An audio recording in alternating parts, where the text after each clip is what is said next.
आजबाट चाहिँ PG hub होइन पवन गिरीको टिकटक स्टार पवन गिरीको पिजी हब आजबाट ओपनिङ भएको छ होइन। आज यहाँ उत्सव पनि आउनु भएको छ होइन। तपाईँबाटै सुरु गरौँ, कस्तो लागिरहेको छ पिजी हबमा आउनु भएको छ? पवन गिरीले 19 वर्षको उमेरमै यो होइन टिकटकबाट सुरु भएर आज व्यवसाय खोल्न सुरु गरेको छ, तपाईँलाई कस्तो लाग्छ? एकदम खुसीको कुरा हो। पवनजी जस्तो जो अहिलेको डिजिटल प्लेटफर्मबाट लाखौँसम्म कनेक्ट भएको छ र उहाँले जुन आफ्नै बिजनेस स्टार्ट गर्नुभएको छ, यो हामी सम्पूर्ण स्पेसल्ली जेनजी युथ जेनेरेसनहरूको लागि चाहिँ एकदम इन्सपिरेसनको कुरा हो। र पिजी हब आयो, मलाई एकदम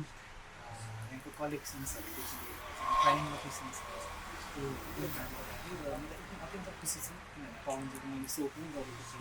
अनि सायद मैले पनि भनेको थिएँ होला पहिला यति धेरै मान्छेहरूले फलो गर्नुहुन्छ, यति मेहनती हुनुहुन्छ होला, तपाईँले आफूले नै एउटा बिजनेस स्टार्ट गर्नुभयो भने चाहिँ सायद यो लङ टर्मको लागि एकदम राम्रो हुन्छ पनि भनेको थिएँ। र फाइनली उहाँले आज हाम्रो पसारको 2 गते अनि आज एकदम राम्रो दिन पनि रहेछ। स्पेसली उहाँको मम र छोराहरू गर्नुभएको छ, मेरो एकदमै धेरै धेरै शुभकामना छ अनि साथ पनि छ र एकदम म खुसी छु। कस्तो लागिरहेको छ तपाईँलाई 19 वर्षको उमेरमै यो उपलब्धि हासिल गर्दाखेरि? स्ट्रगलहरू धेरै गर्नु पऱ्यो यो होइन। यो पिजी तपाईँको फन्डिङदेखि लिएर सबै कुरा मैले आफै मेरो ओन इन्भेस्टमेन्ट जुन मेरो सेभिङबाट गरेको थिएँ अनि चाहिँ मैले एज अ ब्रान्ड कोलाबोरेसन ठाउँबाट चाहिँ मैले इन्कम सोर्स त्योबाट बनाएर चाहिँ अहिले मैले यो बिजनेस गर्न सक्नु भएको छु। यो बिजनेस खोल्दाखेरि पनि तपाईँको जस्तै यो लाइटहरूदेखि लिएर सबै कुराहरू पनि आफूले फिट गरेँ है, किनभने त्यति बेला इलेक्ट्रिसियन थिएन, त्यही भएर मेन प्रब्लम चाहिँ। सो त्यति बेला हामीलाई फास्ट गर्नु थियो अनि आज अझै स्टिल हाम्रो काम बाँकी नै छ डेकोरेसनको, त्यही पनि हामीले चाहिँ यो कामहरूलाई चाहिँ होस् न त बरु ठिक छ भनेर ओपनिङको चाहिँ अब एज एन कस्टमरहरूले पब्लिकहरूले सोधिरहनु थियो कहिले हुन्छ ढिलो भइसक्यो भनेर। सो हामीले चाहिँ कन्स्ट्रक्सन हुँदै पनि हामीले ओपनिङ गरिरहेको छौँ, यस खुसी लागेको छ भएर। अनि आज सब्जी पनि आइदिनु मलाई एकदम खुसी लागेको छ। तपाईँलाई चाहिँ कस्तो लागिरहेको छ छोराले यो सानो उमेरमै यति धेरै उपलब्धि हासिल गर्दै गर्दा? मलाई चाहिँ धेरै खुसी लागेको छ, किनभने मैले पनि नानीहरूलाई धेरै साथ सपोर्ट गरेँ। मैले मात्रै होइन, सबैको आमा बुवाले गर्नुहुन्छ होइन, र त्यसमध्येमा म पनि पढ्छु। मैले पनि धेरै दुःख गरेर साथ सपोर्ट गरेर गरे अनुसार मेरो छोराहरूले पनि मैले भनेको मानेर आज सानै उमेरमा अब ठुलो छोरा 2टा छोरा छ मेरो, ठुलो छोराले पनि आफ्नो खुट्टामा टेकेर उसले पनि उन्नति गर्दै जति दुःख भए पनि नहाट्ने के। अनि कान्छा छोरा पनि आज उसले पनि अब मैले भनेको मैले साथ दिएअनुसार उसले पनि राम्रो बाटोमा हिँडेर आज दुःख सुख गर्दै लड्दै पढ्दै नजानी पनि कतिजनाले हेप्यो होला, कतिजनाले के भने होला होइन, तर पनि नसुनी आफैले नै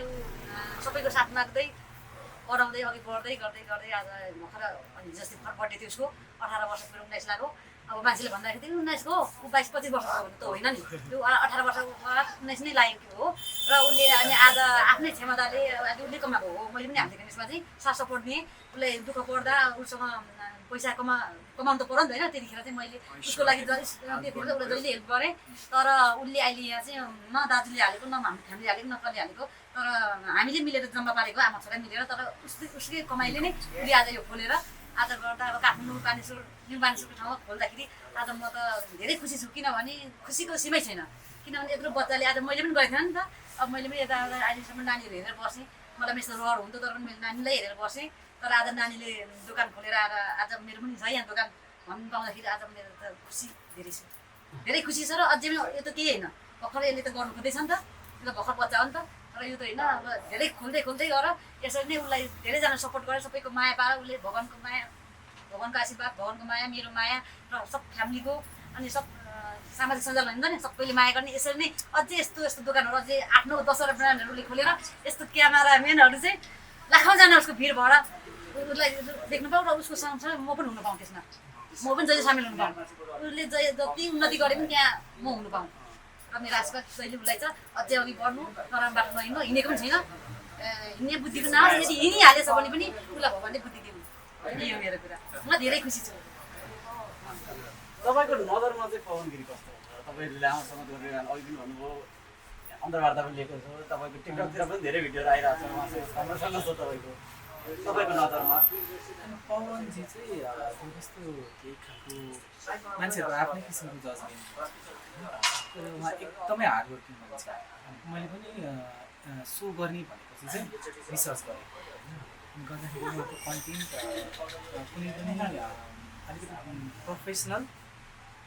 हामी जति पनि तपाईँहरू हुनुहुन्छ नि तपाईँहरूलाई पनि थाहा छ एउटा कन्टेन्ट पाउन अथवा कन्टेन्ट बनाउन एउटा राम्रो कन्टेन्ट बनाउनको लागि कति मिहिनेत गर्नुपर्छ उहाँ त एक्लैले अनिखेरि यो एजमा अनि एकदम अति नै राम्रो कन्टेन्ट बनाउनुहुन्छ कि अनि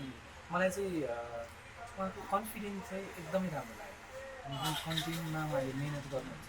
भनेको जुन क्वालिटी छ त्यो चाहिँ नेपालमा हुनुभएको एकदम रियल कन्टेन्ट क्रिएटर्सहरूले मात्रै त्यो खालको क्वालिटीको कन्टेन्ट गर्नुहुन्छ होला जस्तो लाग्छ अनि उहाँ एकदम एडभेन्चरस पनि हुनुहुन्छ कता कता पुग्नुहुन्छ त्यो भनेको तपाईँले अहिले हामी तपाईँ कन्टेन्ट क्रिएसन गर्नुको लागि चाहिँ तपाईँ कतै गइराख्नु आवश्यक पनि नपर्न सक्छ कि तर उहाँ चाहिँ त्यो खालको मिहिनेत गर्नुहुन्छ होइन अनिखेरि नेपाललाई नै अलिकति कन्टेन्टमा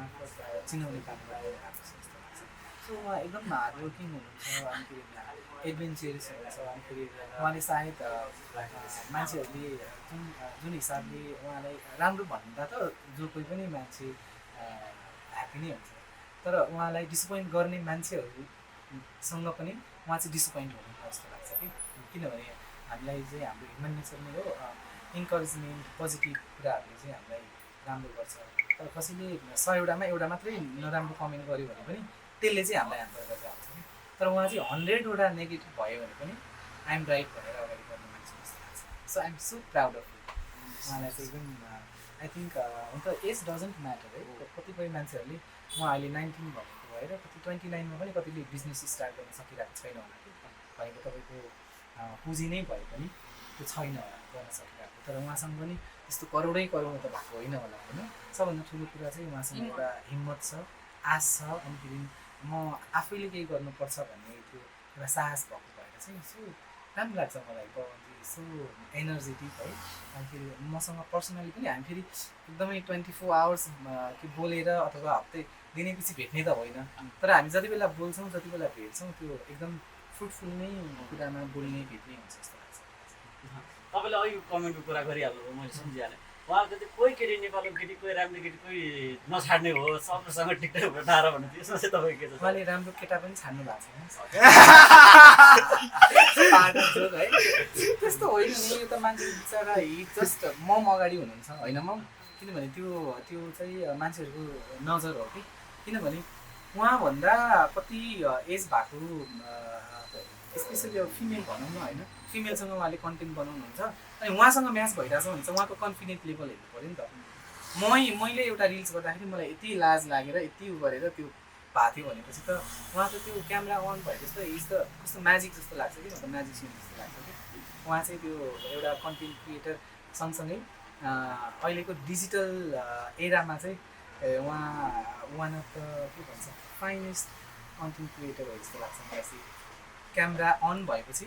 जुन तपाईँहरूले अलिकति मान्छेहरूलाई के होला जस्तो भए पनि ठान्नुहुन्छ होला तर त्यो चाहिँ होइन तपाईँहरू गलत हुनुहुन्छ उहाँ जब क्यामेराको अगाडि हुनुहुन्छ अनि जब उहाँको त्यो जुन कन्फिडेन्स आउँछ आई थिङ्क कसैले पनि उहाँलाई बिट गर्न सक्दैन तपाईँ के रङ भन्नु एकदम राइट हो तपाईँले यो उमेरमा यो पसल खोल्दै गर्दाखेरि पिजिएफ खोल्दै गर्दाखेरि तपाईँले देखेको समस्या भोग्नु परेको पीडा चाहिँ सुनाउनु कतिको दुःख रहेछ काठमाडौँमा यो पनि नयाँ बानेश्वरमा पहिला त सटरै पाइँदैन सटर पाएपछि पनि अब पसल व्यवस्थापन गर्नु त झनै धेरै गाह्रो छ कति के समस्या भोग्नु त्यसमा चाहिँ अब मेन प्रब्लम सुरुमा हाम्रो के भयो भन्दाखेरि चाहिँ मेन चाहिँ पसलै खोज्नुमा लाइक सटर खोज्नुमा गाह्रो भयो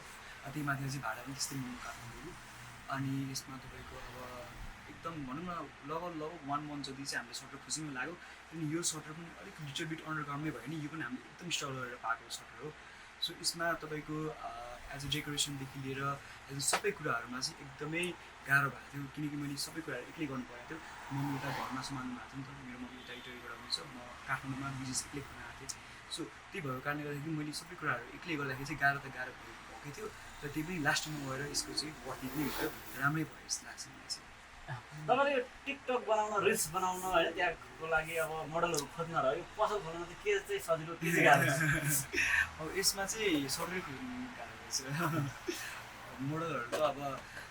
हामी अब एज अ केमिस्ट्री मिलेपछि एज अ हाम्रो चाहिँ पियर मिलेपछि त्यो त भइ नै हाल्छ अफकोर्स होइन तर सर्टर चाहिँ पियरै मिले पनि पैसै मिले पनि पाउनु चाहिँ गाह्रो रहेछ कि तर आफ्नै खालको के लाग्छ भनेको कुनै पनि कुराहरू तपाईँ यत्तिकै बनेर अहिले हाम्रो पवनजीले पिजी हब खोलेको भएदेखि आई थिङ्क उहाँको त्यो खालको उहाँले त्यो फिल नै गर्न पाउनु हुँदैन होला कि अनि यो चाहिँ प्रोसेस हो नि भनेको उहाँलाई अहिले पो सजिलो भयो होला सुरुमा त कतिले किन गर्ने भन्ने पनि त भन्नु होला नि त होइन र अहिले पो पवनसँग गऱ्यो भने चाहिँ रिच हुन्छ अथवा राम्रो भिडियो बन्छ अथवा मलाई पनि अलिअलि प्लस पोइन्ट हुन्छ भनेर गर्नुहुन्छ होला होइन र सुरुमा त धेरै रिजेक्सन पनि भयो होला नि र कसैको हकमा पनि अब हामी एउटा कति लगभग मलाई लाग्छ 300 स्क्वायर फिट जति हो जस्तो लाग्छ होइन भनेको यतिमा काम गर्नलाई उहाँ यस्तो अलिकति उहाँलाई गाह्रो भयो भनेपछि त अलिकति ठुलै आँट्ने हुनु कति होला भन्ने पनि होला आई थिङ्क यो उहाँले नै भोग्नु पर्थ्यो अनिखेरि उहाँले यो फेस नगरेको भए चाहिँ सायद फेरि उहाँ भोलिको लागि झन् प्रिपेयर हुनुहुन्थ्यो जस्तो लाग्छ मलाई चाहिँ उहाँले जुन भोग्नु भयो एक्लै इभन मलाई नै भन्नुभएको थिएन एकैचोटि ल उत्सवजी आउनुपर्छ है भनेर भन्नुभयो आई थिङ्क सो हिज त के भन्छ बेस्ट म्यान यहाँ आएपछिको फेरि त अलिकति अनि ठिक छ यस्तो अहिले त फेरि डिजिटल पनि कति धेरै छ होइन अनि उहाँले डिजिटल सँगसँगै यो फिजिकल स्टोर पनि गर्नुभएको छ अनि हाम्रो पिजी हबमा उहाँहरूले आई थिङ्क अनलाइन पनि अर्डर गर्न सक्नुहुन्छ होला र यो वान विक चाहिँ पवनजी र ममसँग पनि भेटेर तपाईँहरूले सपिङ गर्न सक्नुहुन्छ र के अफर पनि चलाइरहनु भएको छ त्यो पनि भन्नु नि अफरमा चाहिँ हाम्रो यो एज अ फर्स्ट डेमा चाहिँ 40% सुजमा थियो भने 20% चाहिँ क्लोथमा थियो अब यो अफर चाहिँ हाम्रो यही इन्डो भएर चाहिँ भोलिबाट चाहिँ फेरि 20% सुजमा र 10% क्लोथमा जान्छ so different day different offer चाहिँ भइरहेको हुन्छ लाइक फर 5 डेजको लागि चाहिँ अब 1 डे आज गयो अब 4 डेज बाहेक स्टिल अन्तिममा के भन्नु नि तपाईँले अब अन्तिममा के भन्नु अब म धेरै खुसी छु होइन अब छोराहरूमा धेरै खुसी छु जस्तो मैले सोचेर गरेको थिएँ अहिलेसम्म त्यही सोच उनीहरूले मलाई फिर्ता दिएको छ अनि म धेरै खुसी छु अरू बोल्ने कुरै हुँदैन अब अझै यस्तो यो यति गर्दा म त खुसी त हुन हल्का भएँ होइन तर अझै योभन्दा राम्रो राम्रो बाटो हिँड्नु होला अघि बढ्नु होइन साथ सपोर्ट दिने म पनि छु आफन्त पनि हुन्छ नि सबैजना हुन्छ होइन राम्रो काम गर्दा जसले साथ सपोर्ट दिन्छ नि त यसलाई मात्रै होइन सबैलाई जसलाई पनि राम्रो काम गर्नलाई मान्छे दिन्छ तर कोही त नराम्रो मान्छे पनि निस्किन्छ राम्रो काम गर्ने मान्छेलाई लडाउनु खोज्छ तर नडराउनु डराउनु हुँदैन हिम्मत लिएर हिँडेपछि सबै सफलता चाहिँ हुन्छ अन्तिममा सबैजनाले चाहिँ पिजी हब